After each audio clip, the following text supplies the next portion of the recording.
नमस्कार, आप देख रहे हैं राजधानी न्यूज। मैं आप सभी के साथ कौसर परवीन। आइए नजर डालेंगे अब तक की सबसे बड़ी खबर पर। जमशेदपुर में सिंहभूम चैम्बर ऑफ कॉमर्स के चुनाव को लेकर नामांकन के अंतिम दिन अध्यक्ष विजय आनंद मोनक सहित 9 पद पर प्रत्याशियों को चुना गया। निर्विरोध 2 पद एवं 30 कार्यकारिणी सदस्य के लिए 24, 25, 26 को वोट वर्चुअल डाले जाएंगे। बिष्टुपुर स्थित सिंहभूम चैम्बर ऑफ कॉमर्स के कार्यालय में अध्यक्ष पद के लिए विजय आनंद मोनक अपनी पूरी टीम के साथ नामांकन करने पहुंचे, जहां उन्होंने पहले भगवान के दरबार में माथा टेका और भगवान का आशीर्वाद लिया। वहीं आज नॉमिनेशन के अंतिम दिन अध्यक्ष पद सहित कुल 9 पदों पर केवल एक प्रत्याशी ने ही नामांकन किया था, जिसे निर्विरोध चुन लिया गया। वहीं अध्यक्ष पद के लिए नामांकन किए विजय आनंद मोनक को उनके समर्थकों द्वारा फूलमाला पहनाकर स्वागत किया गया, जहां उन्होंने मीडिया से बात करते हुए व्यापारी हित में काम करने का आश्वासन दिया और कहा कि केंद्र और राज्य सरकार से समन्वय स्थापित कर कई लंबित मांगों को पूरा किया जाए। ऐसा रुझान है कि ऐसा समझ में आ रहा है कि हम लोगों की पूरी टीम निर्विरोध निर्वाचित होने के कगार पे है। और इस बार जैसा कि आप सबों को विदित है कि कोल्हान की सबसे बड़ी व्यापारिक संस्था है, जिसमें व्यापारी, उद्यमी, चार्टर्ड अकाउंटेंट्स और कर अधिवक्ता सभी समाहित हैं। और बड़ी अपेक्षाओं के साथ, बड़ी उम्मीदों के साथ व्यापारी मित्रों ने, सभी ने मुझे अध्यक्ष पद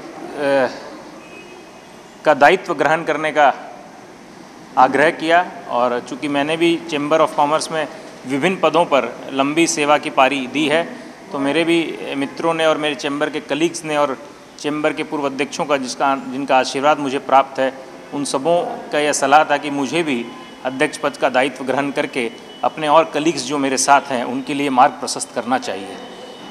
Singhbhum chamber of commerce and industry का गौरवमयी इतिहास रहा है, जिसमें सभी पूर्व अध्यक्षों ने इसकी गरिमा में 4 चांद लगाए हैं।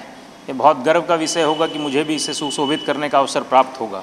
व्यापारी उद्यमियों के बीच आए दिन बदलते परिवेश में हर वक्त चुनौती का सामना करना पड़ता है।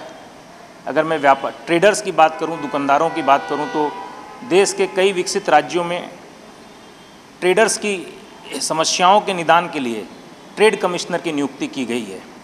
हम लोग माननीय मुख्यमंत्री जी से पुनः मांग करेंगे कि झारखंड में भी ट्रेड कमिश्नर की नियुक्ति हो, ताकि व्यापारियों की समस्याओं का एक मुफ्त निराकरण एक जगह से हो सके। उसी तरह उद्योगों में हम लोग देख रहे हैं कि इस कोल्हान क्षेत्र में, जिस क्षेत्र में हम लोग हैं, जमशेदपुर और आसपास, यहाँ पर झारखंड बिजली वितरण निगम लिमिटेड मतलब JSAB और जुस्को की सप्लाई है। DVC की यहाँ सप्लाई नहीं है, जबकि झारखंड के अन्य इलाकों जैसे बोकारो, रामगढ़, घाटो, इन जगह DVC की सप्लाई है। DVC की सप्लाई रेट झारखंड बिजली वितरण लिमिटेड की रेट से और जुस्को की रेट से काफ़ी कम है। कई उद्योग ऐसे हैं जिनका main component, main raw material बिजली है, तो वैसे उद्योग यहाँ से बंद होकर के बोकारो, घाटो, रामगढ़ इस तरफ के बेल्ट में जा रहे हैं, जिससे कि यहाँ के व्यवसायी, यहाँ के उद्यमियों को वहाँ पर प्लांट लगाने के लिए विवश होना पड़ रहा है। हम लोग झारखंड सरकार से आग्रह करेंगे कि यहाँ पर भी DVC की व्यवस्था को सुनिश्चित करें, ताकि यहाँ पर जो उद्योग है वो तो यहाँ पर रहें और अन्य उद्योग यहाँ पर स्थापित हों। जमशेदपुर झारखंड की औद्योगिक राजधानी है। यहाँ पर बड़ी बड़ी कंपनियाँ हैं और उनकी अनुषंगी इकाइयाँ भी काफ़ी मात्रा में हैं, परंतु जिस तरीके से यहाँ पर उद्योगों का विस्तार होना चाहिए, कहीं ना कहीं अन्य उद्योगों के, बड़े उद्योगों के आने की संभावनाओं से हम लोग इनकार नहीं कर सकते। हम लोगों का और प्रयास होगा कि ऑटो हब बने, ऑटोमोबाइल की और इंडस्ट्रीज़ इस क्षेत्र में आए।